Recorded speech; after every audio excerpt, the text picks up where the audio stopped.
चलिए शुरू करते हैं सेशन को। आप सभी का क्रेजी जीके ट्रिक के डेली करंट अफेयर की सीरीज में एक बार फिर से स्वागत है। आज हम यहां पर 29 अप्रैल के सभी करंट अफेयर डिटेल में डिस्कस करेंगे। एक एक फैक्ट, एक एक क्वेश्चन आराम से सुनिए, एंड तक सेशन को देखिए, बहुत ही इंटरेस्टिंग सेशन है। पीडीएफ और मॉक टेस्ट आपको एप्लीकेशन पर मिल जाएगा, चेकआउट कीजिए एप्लीकेशन को। समर सेल चल रही है आप सभी के लिए एप्लीकेशन पर, तो फायदा उठाइए। सभी कोर्सेस अभी आपको एप्लीकेशन पर काफी अफोर्डेबल प्राइस पर देखने को मिल जाएंगे, और पीडीएफ और mock test free of cost है, तो कलेक्ट कीजिए। तब तक हम चलते हैं सबसे पहले क्वेश्चन की तरफ। देखें, हाल ही में प्रकाशित सीप्री की report trends in world military expenditure 2025 के अनुसार भारत वैश्विक सैन्य खर्च के मामले में कौन से स्थान पर है। तो यहां पर बात की जा रही है सीप्री। अगर हम सीप्री की बात करें ना, तो ये Stockholm international peace research institute के नाम से जानी जाती है। पूरे वर्ल्ड में ये जो संस्था है ना, स्टॉकहोम स्वीडन में इसका हेडक्वार्टर है, एक रिसर्च इंस्टीट्यूट है। पूरे वर्ल्ड में मिलिट्री और जो हथियार हैं उन पर रिसर्च करती है, एनालिसिस करती है और इस पर अपनी रिपोर्ट जारी करती है। तो रिसेंटली इसने एक रिपोर्ट जारी की है, trends in world military expenditure 2025, और इसमें वैश्विक सैन्य खर्च के मामले में इंडिया को 5वीं रैंक पर रखा गया है। क्या देखा जाता है रिपोर्ट में? रिपोर्ट में यह देखा जाता है कि कौन सा देश अपनी सेना पर सबसे ज्यादा खर्च कर रहा है ना, एक फाइनेंशियल ईयर में। तो सेना पर मतलब सेना कितनी ज्यादा बढ़ाई, जो हथियार हैं उन पर कितना खर्च किया, या फिर टेक्नोलॉजी पर कितना खर्च किया, अपनी सेना को कितना ज्यादा सशक्त बनाया। इन सभी अलग अलग डायमेंशंस को देखा जाता है, और वैश्विक सैन्य खर्च देखा जाता है कि ग्लोबली किसी एक देश ने, एक तो ग्लोबली कितना खर्च हुआ और किसी एक देश ने कितना खर्च किया। तो वैश्विक सैन्य खर्च के मामले में इंडिया को सिप्री की इस रिपोर्ट में 5वीं रैंक पर रखा गया है। यह 2025 की रिपोर्ट है, ठीक है। तो इस रिपोर्ट के अनुसार भारत ने 92.1 बिलियन अमेरिकी डॉलर खर्च किए हैं 2025 में अपनी सेना पर या फिर अपने डिफेंस पर। तो ग्लोबल मिलिट्री एक्सपेंडिचर का 3.2% जो है वो इंडिया से, मतलब जितना भी 100% खर्च हुआ है मिलिट्री पर, उसका 3.2% इंडिया ने खर्च किया है। तो ये सीप्री की रिपोर्ट है, trends in world military expenditure 2025। अगर हम टॉप के 4 देशों की बात करते हैं तो पहले पर आता है यूएसए। इसने 954 बिलियन अमेरिकी डॉलर खर्च किया 2025 में अपनी सेना पर। चाइना सेकेंड नंबर पर 336 बिलियन अमेरिकी डॉलर। रशिया थर्ड पर 190 बिलियन अमेरिकी डॉलर, और जर्मनी फोर्थ पर आता है 114 बिलियन अमेरिकी डॉलर। अगर हम 2024 के खर्चे से कंपेयर करते हैं तो इस बार जो हमारा खर्चा है हमारी मिलिट्री पर वो 8.9% बढ़ा है। कारण है बॉर्डर सिक्योरिटी, बहुत बड़ा मुद्दा है, क्योंकि हम जानते हैं हमारी नेबर जो कंट्रीज है, चाइना, बांग्लादेश और मालदीव और पाकिस्तान, है ना, सब की सब हम जानते हैं कि हमारे नेबर कैसे, कभी भी इनसे वॉर की कंडीशन आ सकती है। तो ऐसी कंडीशन में जरूरी है कि हम हमारे रक्षा क्षेत्र को और ज्यादा स्ट्रांग करें, और ऑपरेशन सिंदूर के बाद तो हमने इस इमरजेंसी कंडीशन को बहुत हद तक महसूस किया है। तो इसलिए हम लगातार अपने खर्च को भी बढ़ाते जा रहे हैं। तो ये टॉप 5 कंट्रीज हो जाती है। इंडिया 5वें नंबर पर है, यूएसए पहले नंबर पर। ग्लोबल मिलिट्री एक्सपेंडिचर की बात करते हैं तो पूरे वर्ल्ड में 2.8 ट्रिलियन अमेरिकी डॉलर का खर्च हुआ है सेना पर या डिफेंस पर, रिकॉर्ड है ये। यूएसए, चाइना और रशिया, ये पूरे वर्ल्ड में जितना भी खर्चा हुआ है मिलिट्री पर, उसका 51% ये देश होल्ड करते हैं।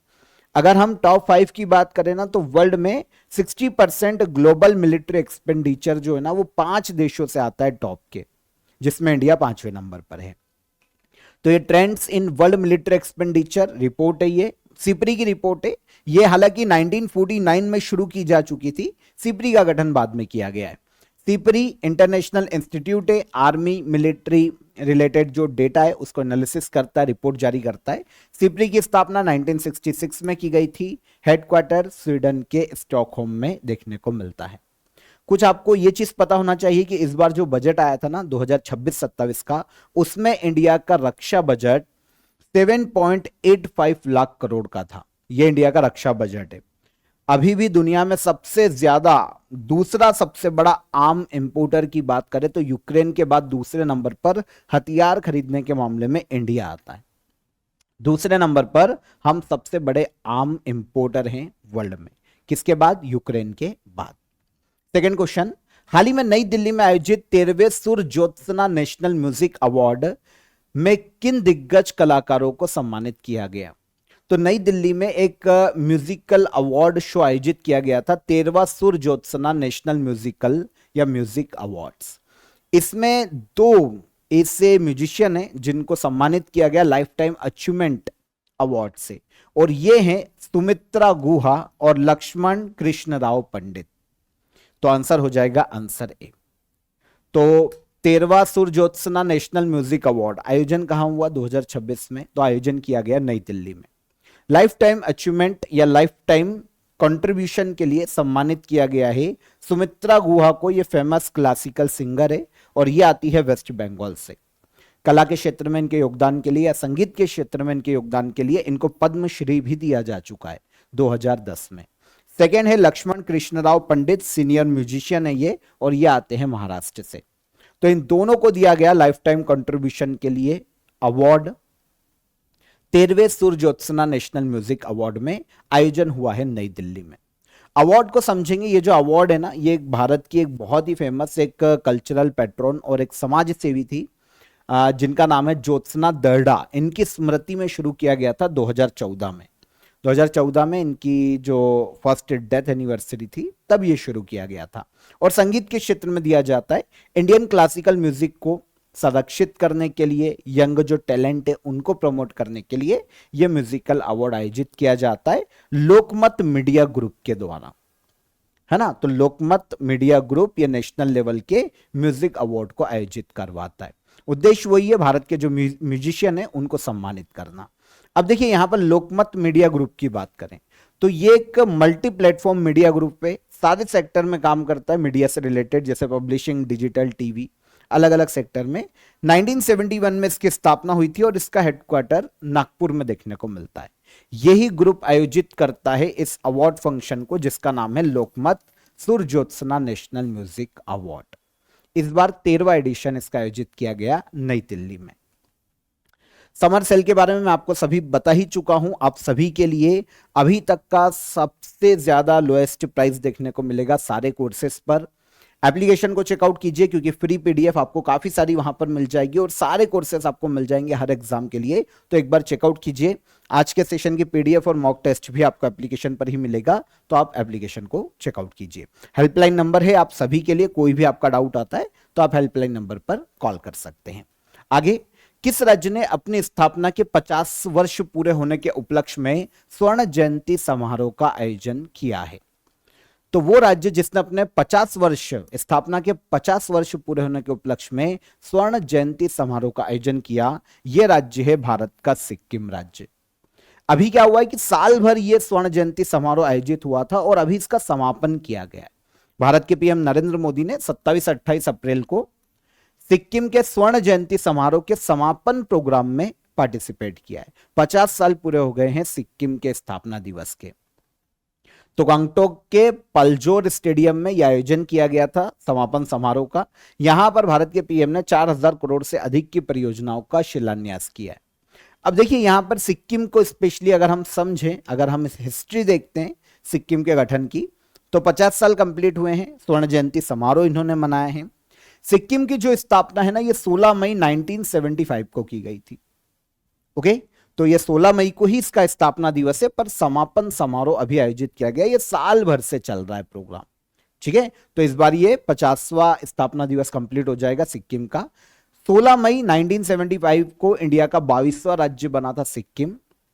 2025-26 में इसके 50 वर्ष पूरे होने पर पूरे एक साल का कार्यक्रम ये पिछले साल से शुरू हुआ था और अब 2026 में कंप्लीट हुआ है।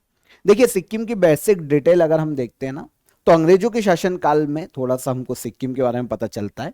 1642 से लेकर 1975 तक नामग्याल चोग्याल एक राजवंश था सिक्किम का, जो कि कहीं ना कहीं तिब्बत से कनेक्ट था। इन राजवंश का शासन सिक्किम में देखने को मिलता है। आगे चलकर 1835 में ब्रिटिश ईस्ट इंडिया कंपनी ने सिक्किम के दार्जिलिंग रीजन पर अधिकार किया और सिक्किम को एक संरक्षित राज्य बनाया। जब भारत आजाद हो जाता है 1947 में, तो सिक्किम भारत का एक संरक्षित राज्य बन जाता है, म्यूचुअल अंडरस्टैंडिंग से ये एक संरक्षित राज्य बनता है। और 1950 में जब भारत का संविधान लागू होता है तो ये प्रावधान किया जाता है, इंडिया और सिक्किम के बीच में समझौता होता है कि सिक्किम की कुछ नीतियां इंडिया अपने पास रखेगी और बाकी इनको ऑटोनॉमी दी जाएगी, जिसमें विदेश नीति, इनका जो डिफेंस सेक्टर है, ये सब इंडिया के हाथ में था, इंडियन गवर्नमेंट के हाथ में ये समझौता हुआ था। राजवंशों का शासन चल ही रहा था, लेकिन 1970 तक आते आते सिक्किम के जो मूल लोग हैं ना, वो राजवंश के खिलाफ विद्रोह करने लगते हैं, क्योंकि फैसिलिटी थी नहीं। अगर इंडिया के साथ पूरे मर्ज हो जाते तो सिक्किम को पूरा डेवलप किया जाता, डेवलपमेंट था नहीं, उधर हिमालय पर्वतमाला उत्तर में। तो इसी केस में 1970 तक आते आते वहां के लोग विरोध करने लगते कि इंडिया का पार्ट बनाया जाए सिक्किम को। फाइनली इंडिया कुछ राजनीतिक सुधार लागू करता है भारतीय सेना की मदद से। 1974 में यहां पर चुनाव होते हैं और नया संविधान बनता है। चोग्याल जो राजवंश है वो यहां पर सीमित हो जाता है, फिर भी अभी भी ऑटोनॉमी बनी हुई थी।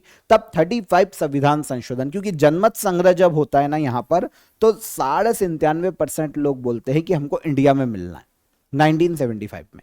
तो 35 जो 35वां संविधान संशोधन है उसके तहत सिक्किम को भारत का एक यूटी बनाया जाता है। और 36वें संविधान संशोधन 1975 के तहत सिक्किम को भारत का पूर्ण राज्य बनाया जाता है और सिक्किम भारत का 22वां राज्य बनता है।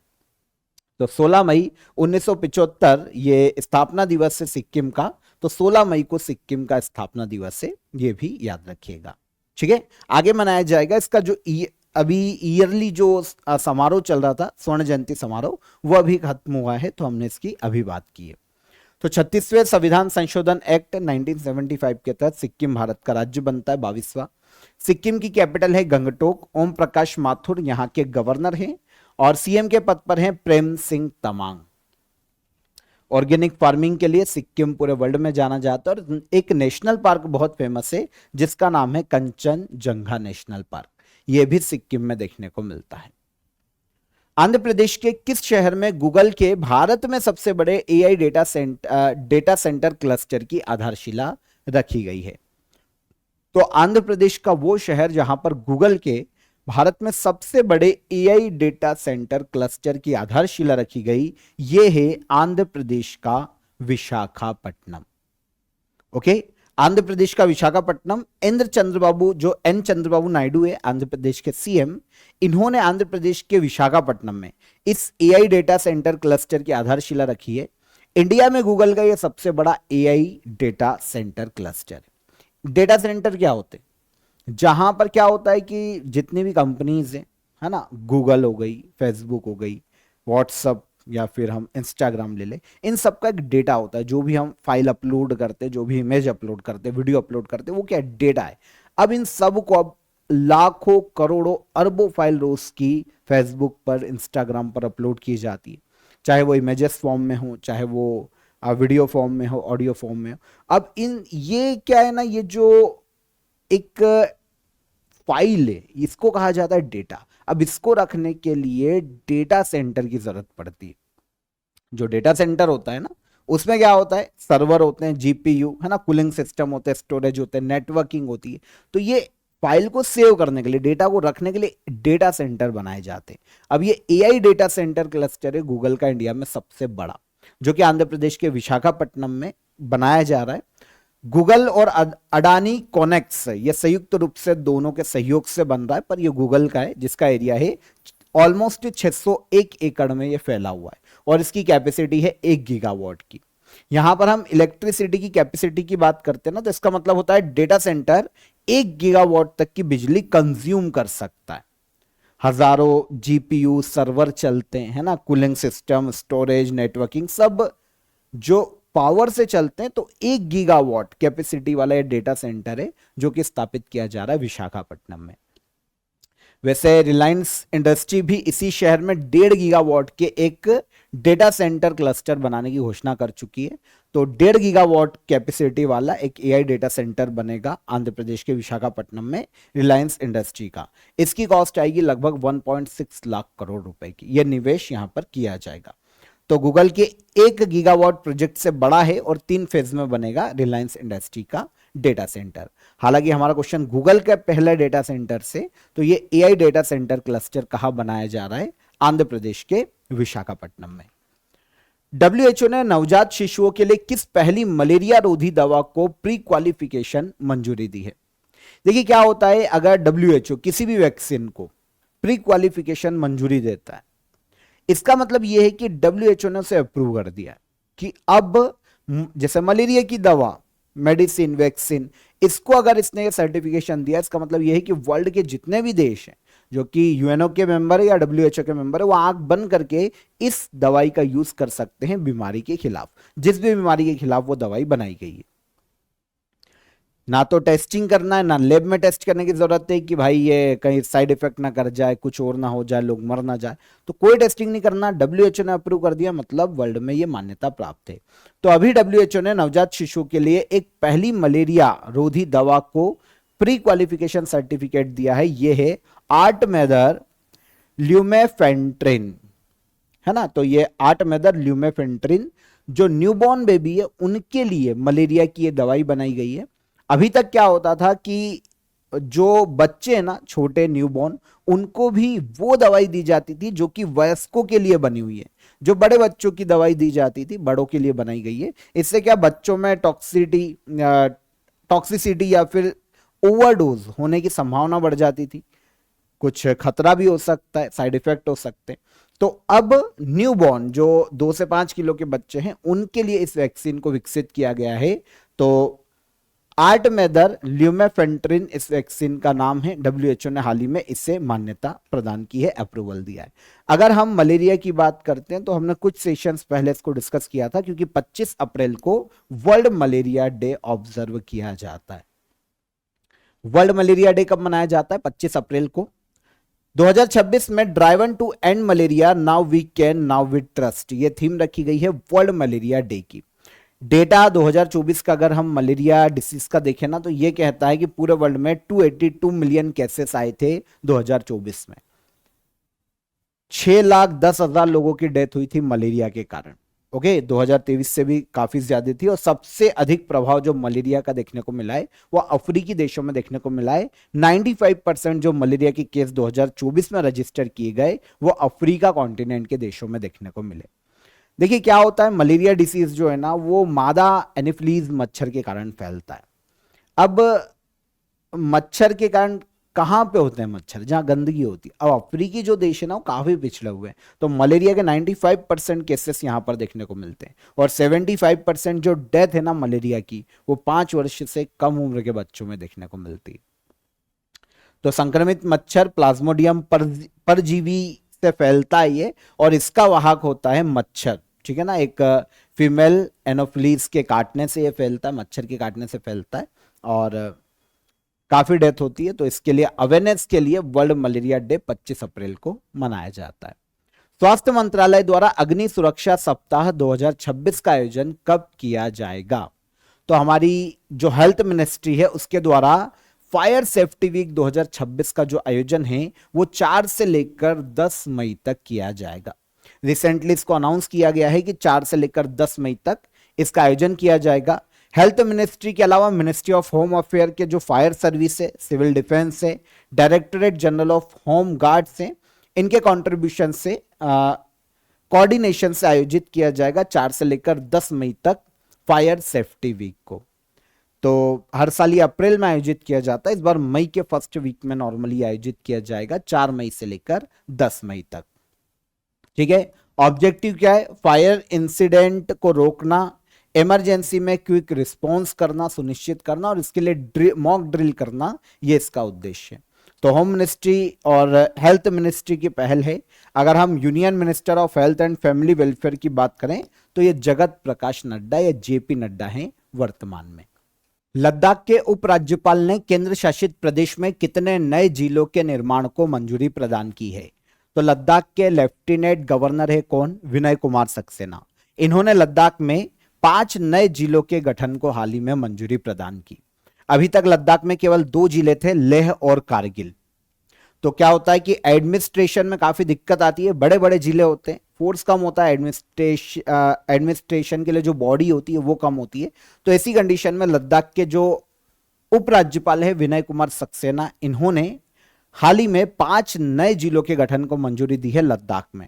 नए जिलों में नुब्रा, शाम, चांगतांग और जास्कर और द्रास, ये 5 नए जिले बनाए जाएंगे, पहले से 2 हैं, लेह और कारगिल। अब 5 नए बनेंगे, टोटल कितने हो जाएंगे? 7। मिनिस्ट्री ऑफ होम अफेयर ने इस निर्णय को वैसे अगस्त 2024 में मंजूरी दे दी थी, अब फाइनली 2026 में इसको इंप्लीमेंट किया जाएगा और टोटल जिले हो जाएंगे लद्दाख में 7। एडमिनिस्ट्रेटिव एफिशिएंसी को बढ़ावा देना, डिसेंट्रलाइजेशन को बढ़ावा देना, ज्यादा पावर मिले लोकल बॉडीज को, वो अच्छा काम कर पाए और लद्दाख को डेवलप किया जा सके, यह मुख्य उद्देश्य है 5 नए जिलों के गठन का। ठीक है, यूनियन टेरिटरी है लद्दाख। 31 अक्टूबर 2019 को जम्मू कश्मीर से अलग होकर इसको यूनियन टेरिटरी बनाया गया था। लेह इसकी एडमिनिस्ट्रेटिव कैपिटल है। विनय कुमार सक्सेना लेफ्टिनेंट गवर्नर है वर्तमान में, और स्ट्रेटेजिक लोकेशन के लिए जाना जाता है लद्दाख, चाइना और पाकिस्तान की बाउंड्री से निकट है। एरिया वाइज देखें तो सबसे बड़ी यूटी है भारत में लद्दाख। ठीक है, अंतर्राष्ट्रीय नृत्य दिवस हर साल कब मनाया जाता है?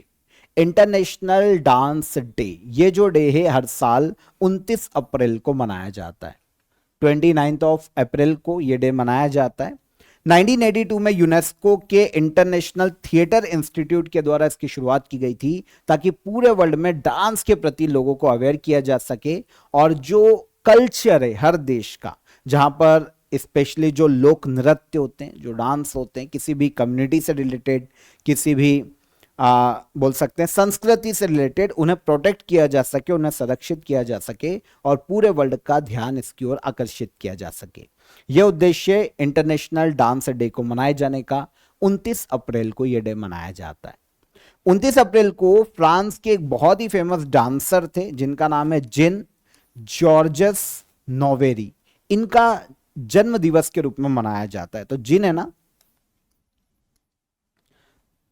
तो जिन जॉर्जस नोवेरी, इनका जन्म दिवस है 29 अप्रैल को। फ्रांस के डांसर है और इंपॉर्टेंट इसलिए क्योंकि बेले के जनक माने जाते हैं। तो जो मॉडर्न बेले डांस होता है उसके जनक है फ्रांस के जिन। तो इनकी बर्थ डे है 29 अप्रैल को। 1727 में इनका जन्म हुआ था, फ्रांस से बिलोंग करते हैं। इन्हीं के सम्मान में इंटरनेशनल डांस डे को यूनेस्को ने मान्यता दी थी 1982 में। भारतीय प्रतिभूति और विनिमय बोर्ड के 38वें स्थापना दिवस के अवसर पर वित्त मंत्री द्वारा कौन सा राष्ट्रव्यापी निवेशक जागरूकता अभियान शुरू किया गया? तो यह अभियान है मिशन जागरूक। देखिए यहां पर सेबी की बात की जा रही है, security and exchange board of India. इसका 38वां स्थापना दिवस मनाया गया। देखिए इसकी स्थापना तो 12 अप्रैल को हुई थी, ठीक है, 1988 में, लेकिन इसका जो स्थापना दिवस है वो 25 अप्रैल को मनाया जाता है, क्योंकि इसको स्टैच्यूटरी बॉडी बनाने के लिए जो एक्ट लाया गया था 1992 में, उसके द्वारा इसको फुल पावर मिली थी 25 अप्रैल 1992 को। तो इसका स्थापना दिवस भी 25 अप्रैल को मनाया जाता है। तो निर्मला सीतारमन ने security and exchange board of India के 38वें फाउंडेशन डे पर मिशन जागरूक की शुरुआत की, डिजिटली मुंबई में से लॉन्च किया। उद्देश्य है कि जो इन्वेस्टर है उनको फ्रॉड से, मिसलीडिंग फाइनेंशियल इंफॉर्मेशन से, फेक एडवर्टाइजमेंट से बचाया जा सके। ओके, क्योंकि सेबी का जो काम है ना वो सिक्योरिटी मार्केट को या शेयर मार्केट को रेगुलेट करना है। शेयर मार्केट को रेगुलेट करने वाली संस्था है। इसके अलावा जो निवेशक है उनके हितों की रक्षा करती है ये संस्था। तो इसीलिए मिशन जागरूक चलाया गया है सेबी के स्थापना दिवस के अवसर पर। स्थापना दिवस 25 अप्रैल को मनाया जाता है, लेकिन स्थापना 12 अप्रैल 1988 में हुई थी। स्टैच्यूटरी बॉडी बनी सेबी एक्ट 1992 के माध्यम से। हेडक्वार्टर महाराष्ट्र के मुंबई में है और इसके चेयरमैन हैं वर्तमान में तुहिन कांत पांडे। लास्ट क्वेश्चन, किस भारतीय वैज्ञानिक को अमेरिका में यूनिवर्सिटी इनोवेटर अवार्ड 2026 से सम्मानित किया गया? तो अमेरिका में यूनिवर्सिटी इनोवेटर अवार्ड 2026 से सम्मानित किया गया भारत के वैज्ञानिक डॉक्टर शेखर सुमन बोरा को। डॉक्टर शेखर सुमन बोरा ये असम से आते हैं। वर्तमान में यूनिवर्सिटी ऑफ टेक्सास में रिसर्च साइंटिस्ट हैं। पहले बार्क में भी काम कर चुके हैं, भारत एटॉमिक रिसर्च सेंटर में। अभी ये यूनिवर्सिटी ऑफ टेक्सास में कार्यरत है। तो इन्हें यूएसए में यूनिवर्सिटी इनोवेटर अवार्ड 2026 से सम्मानित किया गया है। इन्हें जो अवार्ड है ना, ये रियल वर्ल्ड एप्लीकेशन वाली जो टेक्नोलॉजीज है उनको विकसित करने के लिए दिया गया। For example artificial intelligence, micro electronics, UAV based sensing, इनको इन्होंने डेवलप किया है। एग्रीकल्चर में प्रोडक्टिविटी को बढ़ाने के लिए इनके जो रिसर्च इनोवेशन है वो काफी काम आने वाले। इसीलिए शेखर सुमन बोरा असम के हैं, इन्हें यूनिवर्सिटी इनोवेटर अवार्ड 2026 से सम्मानित किया गया। देखिए ये जो प्रोग्राम है ना, जैसे अगर हम Texas innovation conference and awards की बात करें जहां पर अवार्ड दिया गया, तो ये एक इंटरनेशनल इवेंट है। अलग अलग ऑर्गेनाइजर, यूनिवर्सिटीज, जो इंडस्ट्री पार्टनर्स होते हैं वो आयोजित कराते हैं और वो ही मिलकर अवार्ड देते हैं। ठीक है, तो काफी सारी संस्थाएं, काफी सारे ऑर्गेनाइजर हैं, तो कोई एक नहीं है जो अवार्ड देता है। पर हमको यह पता होना चाहिए कि शेखर सुमन बोरा जो कि असम के हैं, इन्हें यूनिवर्सिटी इनोवेटर अवार्ड 2026 से यूएसए में सम्मानित किया गया। ओके, तो यहां पर 29 अप्रैल के हमारे सभी करंट अफेयर हमने डिटेल में डिस्कस किए। लास्ट डे के करंट अफेयर को हम रिवाइज कर लेते हैं। 83 ईयर की एज में रघुराय जी का निधन हो गया। इनका संबंध किस क्षेत्र से है?